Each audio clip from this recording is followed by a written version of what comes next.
Hello, I'm Carol and I've just completed my first Hyrox competition in London, Olympia. And guess what? I won my category.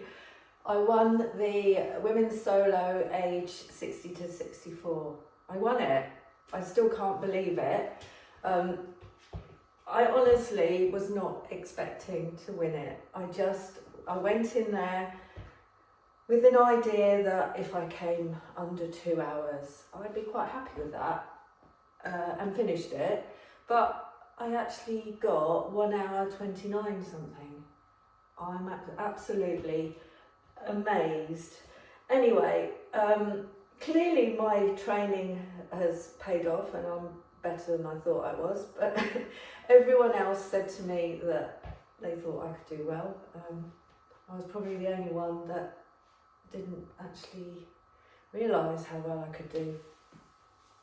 So I'll just talk a little bit about how the day was. We went to London quite early. I think it was about 10 o'clock in the morning. Huge group of us from our gym, Neil Marsh Health and Fitness, just near Cambridge, all wearing our purple hoodies. So if you were at London Olympia on Sunday, you will have seen us, no doubt. There was a big group of us all wearing purple. So we stood out from the crowd a little bit. All of my colleagues, my team friends, gym friends, went before me. So we had some mixed doubles pairs, we had, and then some women's solos. They all did fantastically well. I watched them throughout the day.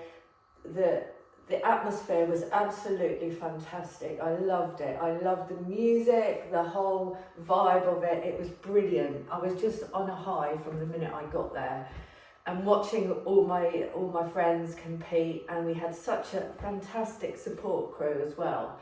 It was brilliant. And I didn't go on until 18:40, so I was the last one of our gym group to go. So we were all cheering everybody on throughout the day. I was aware of my strategy, for my race strategy throughout the day. I tried really hard to stay calm. I saw my heart rate was up a little bit, quite a lot, because I was quite excited. So I went outside several times to try and calm down a little bit. I also, I ate well, so I made sure that I ate my food at the correct time that I normally would. So I had a nice big breakfast, had a lunch sandwich and various other things for lunch, and I'd made myself some pasta, which I had at 4 o'clock. Bear in mind I was racing at 6:40. So I had a nice big bowl of pasta with some chicken and some vegetables beforehand. I then, in my mind, this is the prep I was going through. I needed to, just before the start line, I needed to go, 1, to the toilet, 2, take some Imodium, because I'm really terrible with racing. I have a bit of a runner's trots problem, so I have to take Imodium before a race. So I took 3 Imodium about an hour before I raced, drank loads of water.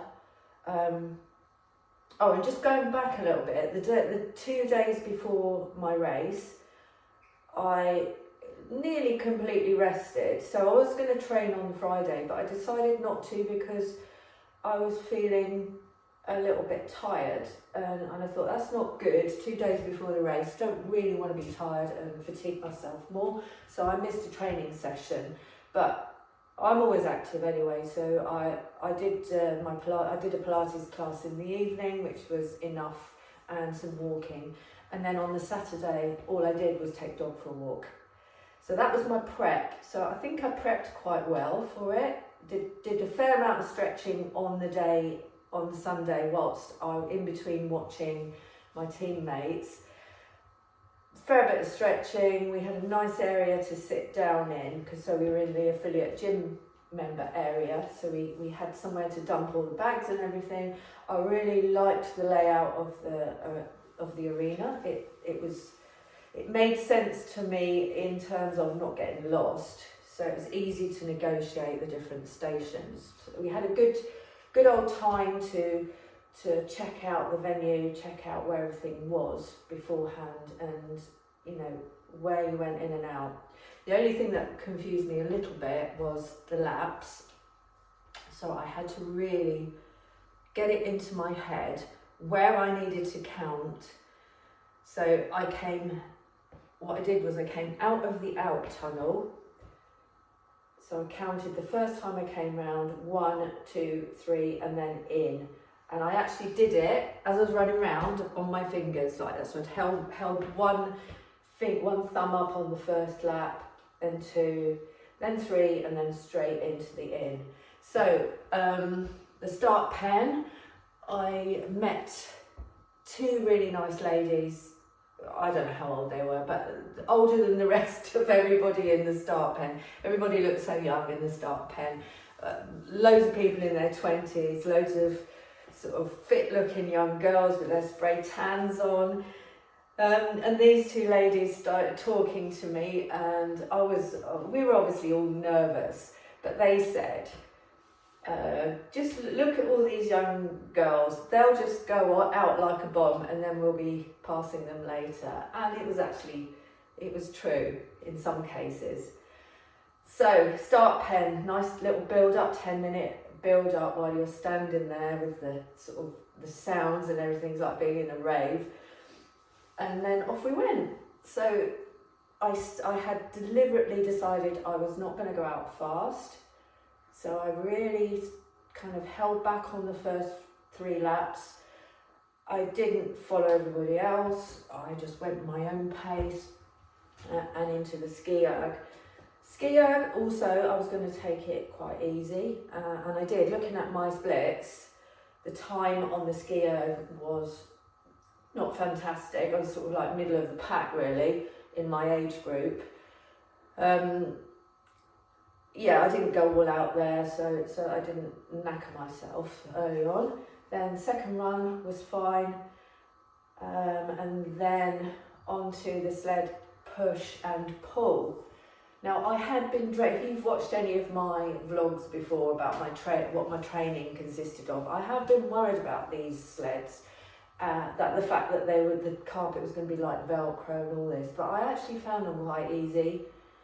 Well, not easy. Easy is a relative word, isn't it? I didn't find them easy, but they weren't really tough. I didn't find them really tough. I got my technique going quite well. Got down low.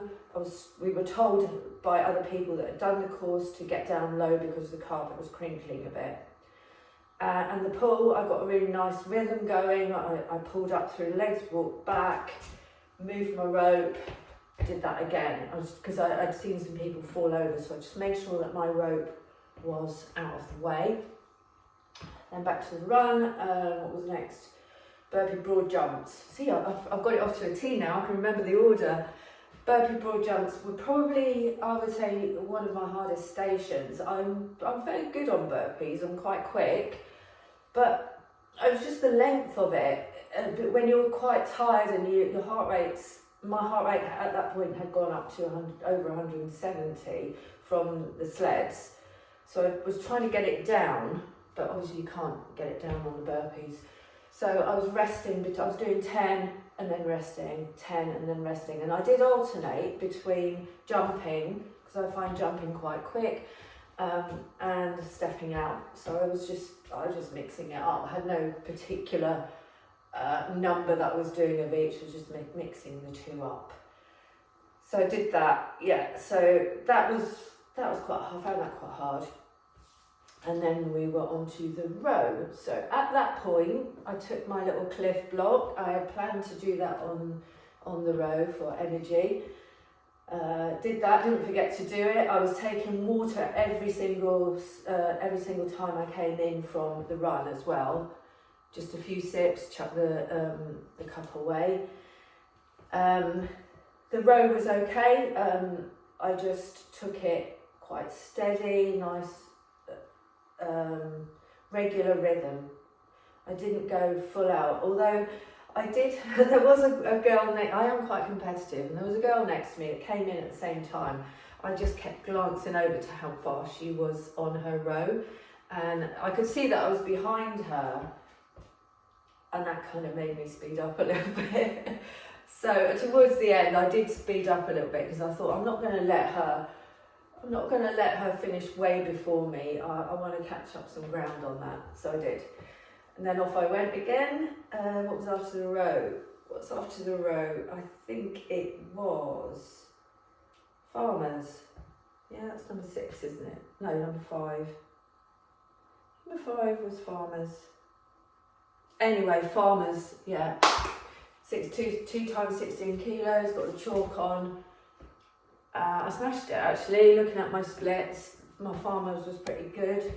I didn't put them down at all. I did want to put them down. My body was saying put them down, but I thought, no, don't put them down. You've only got 2 more runs to go. And I actually overtook someone on that as well. So yeah, that was good. Back out on the run. Each of my runs, by the way, I looked at the splits. I looked at all the different runs, and they were all quite consistent. A little bit under 6 minutes for each 1 kilometre. So they were all under 6, and they were all fairly within a few seconds of each other. Then I'm sure I've missed one out. I think I might have missed one out. We've done ski, 2 sleds, burpee broad jump, row. No, yeah, we're right, Farmers. Yeah, so I only had, at this point, the lunges. So yeah, I was into the lunge. I'm quite good at lunges. I did them quite well. There was a little bit of controversy with me not lunging over the line, and I questioned that with the judge, but they didn't make me go back. They said just next time, just make sure that you lunge over the line, which I made sure I did that because I didn't want to get a penalty. Out from the lunges, and boy, do your legs feel it after the lunges. My legs were like jelly at that point because I'd gone quite quick on the lunges. So yeah, out again. That was my final lap, I think. I keep thinking I might have missed something out, but I don't think I have. Yeah, that was my final run, and I thought, you know, you can go for it on this final run. At this point, the men's pro competition had come out, and while I was running, literally, it was like having a herd of wildebeest come around me. All these great big men, huge muscles, and no shirts, and all with the heart rate monitors, come running past me really fast. And you could actually feel the wind off them. They created a bit of a whoosh. I was on the inside lane at this point because I spent quite a lot of time on the inside lane because it was nice and clear. I wasn't in anyone's way, and there was a lot of space on the track. But I thought, I better get out of their way. They're going to knock me over. But I couldn't get over to the other lane because there's so many of them just coming past me. But maybe that spurred me on a bit and to go faster. And I just need to say about the support crew, because they had all finished watching everyone else, the whole of the gym, like there's about 25 of them, were just cheering me on. Every lap that I went round, I could see the purple hoodies. First few times I was, yeah, but apparently on the last one, I got a bit cross. I don't even remember it, but because they were cheering me on, they were going, come on Carol, and apparently I said, can't you see I am coming on? So I don't actually remember that. Then straight into wall balls. My wall balls, I got absolutely no reps, which is really good, but I had to break them down into 15s because I was so knackered. I had to rest in between each 15. I had to rest for some of them. It felt like forever that I was just dropped it, standing there, getting my breath, ready for the next 15. But behind me, they were cheering me like crazy. Everyone's like everyone that I knew and all the people around, because apparently they knew that I was on for a really good time. I didn't have a clue about this at the time because I hadn't even looked at my watch. So I kind of knew that. I just thought they were like really enthusiastic at supporting me. So I tried my best on that, and then when I finished, actually I heard they came over the mic as well. They cheered me on over the mic and mentioned my gym as well. So they're just going, come on Carol. Every time I dropped the ball, I just felt the pressure to lift it up again because they were shouting at me. Anyway, over the finish line, complete shock, saw the board, saw my name up, and I was just expecting 145 or something like that. I looked up and it said 129. And honestly, the swearing that came out of my mouth at that point, I just couldn't believe it. It's like, what? I just cannot believe it. Anyway, I was slightly excitable and emotional at that point because I had achieved something that I didn't even know I was achieving. And I went up to all the judges, tapped them on the shoulder and said, hey, look, see that board, see that name up there, that's me. Guess how old I am? I'm 60. They must have thought, oh, crazy woman. And then, it was amazing. I was so emotional as well, and I've had such fantastic support from all my gym members and all my friends. It's been absolutely brilliant, and I was on a total high. I'm still on a total high, and it's 2 days later. I just mentioned Red Bull. Yeah, I've had bad experiences with Red Bull in the past, so I should know better at my age. But I had 2 Red Bulls, and it was a real bad mistake for me because it made me go really jittery. So with all the adrenaline and everything of having one and the whole day, I was just massively jittery. I feel a bit weird, but feel a bit buzzy.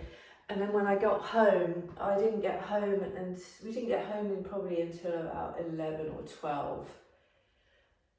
And I eventually went to bed after telling my other half all about it and getting all excited again.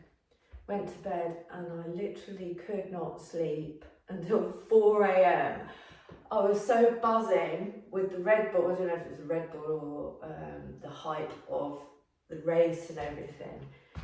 But I went to sleep at 4 and I woke up at 7 and I felt dreadful yesterday because I was so tired.